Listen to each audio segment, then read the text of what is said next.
We're going to start with some breaking news. Facebook versus Apple. Facebook shares down sharply on Wednesday after an announcement that Apple's new ad privacy rules have been hurting Facebook's business. Joining us right now.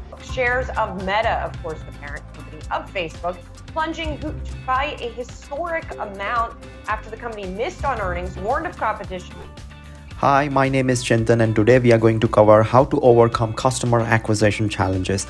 In this video, I'm going to break down and explain all of the funnel stages that are important for your e-commerce business and how to reduce customer acquisition cost and have a consistent flow of buyers to your e-commerce stores.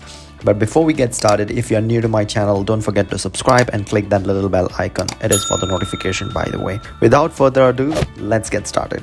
First, let's understand what is customer acquisition cost. Customer acquisition is the amount of money a business spends to get a new customer. Customer acquisition is calculated by adding the cost associated with converting visitors into customers, like marketing, advertising, sales, and more, and dividing that amount by the number of customers acquired. Before we get into customer acquisition process, let's understand funnel stages.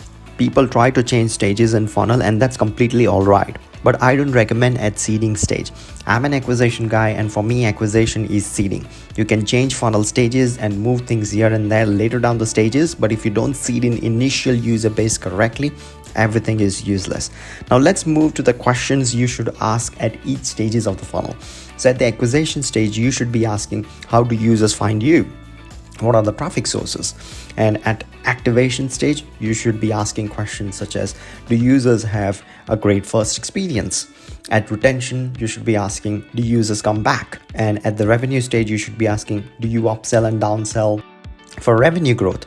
And at referral, you should be asking, do users tell others? So all of these questions are very important at each stages of the funnel, because if you understand and if you know the answers to all of these questions, then it will be much easier for you to map your e-commerce business journey and the customer acquisition strategy. So let's see how we can map and what are the stages in customer acquisition. So there are three stages. One is seeding, the second is growth, and the third is scale. So seeding, it is all about acquisition, channel validation, data collection, and user feedback loop. So this is your first and initial stage. Then the second stage comes in, that's a growth stage. So it is all about scaling the paid acquisition channel. Use data to boost acquisition by introducing the referral, retention, or any acquisition channel. And the scale and the final stage is all about scaling paid channels and use free channel to scale user base. Now, do not jump from seeding stage to growth stage until the seeding is done properly. Initial channel and audiences are validated. You have received the initial customer traction. You have received positive reviews. It's only then move to the second stage, which is the growth stage. So until you don't have answers, or if you haven't done the validation, or if you haven't received the positive reviews, do not jump from seeding to the growth and then scale. Now, how to get success at the seeding stage and acquire customer for pennies? So it's a 5-step process. Let's start with the step one. So step one, it is all about bringing intent and non-intent paid acquisition channel. Some of the intent paid channels are Google ads, YouTube ads, Bing ads, and non-intent paid channels are Facebook, Insta, TikTok ads, Pinterest ad, Snapchat ads. So bring these two set of paid channels. Then the second step is all about building the initial personas. So this stage is very important. Design and build multiple personas to test and understand which segment of audience is converting well. So for example, if you're an e-commerce store selling linen bed sheets, one of your personas could be Alice, working as a freelancer.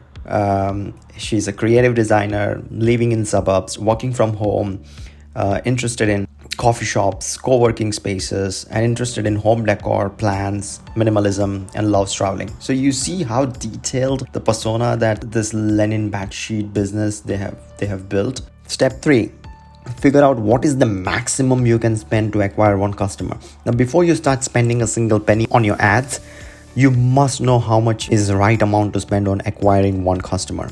And in order to do that, you need to know your average order value, average gross margin, and that will give you average product cost, average gross profit, and eventually this will also give you your break-even customer acquisition cost and break-even return on ad spend. There you go. Now you know What is the maximum you can spend to acquire one customer without losing on sale? Let's move to step 4. Step 4 is all about running 5 to 8 week sprints to validate paid ads channel and audiences. Now this will help you identify which ads are working, creatives are working, copies are working, audiences are working, campaign types are working, and this is very important to know.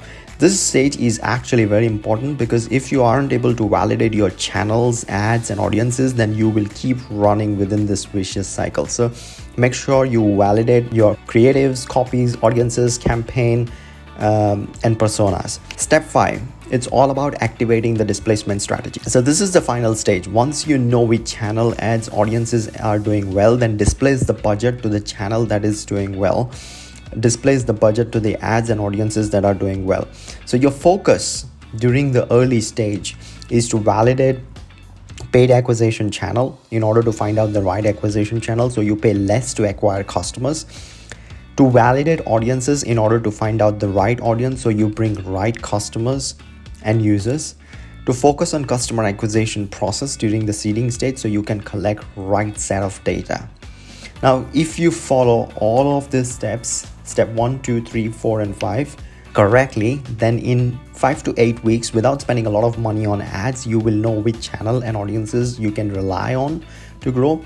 You will be able to acquire right customers at a faster rate, at cheaper cost, and reduce marketing waste. I hope this video was helpful to you. If any question, please ask via comments. And if you would like any help with customer acquisition process for your business or e-commerce store, then feel free to book a free consult. Link is in the description.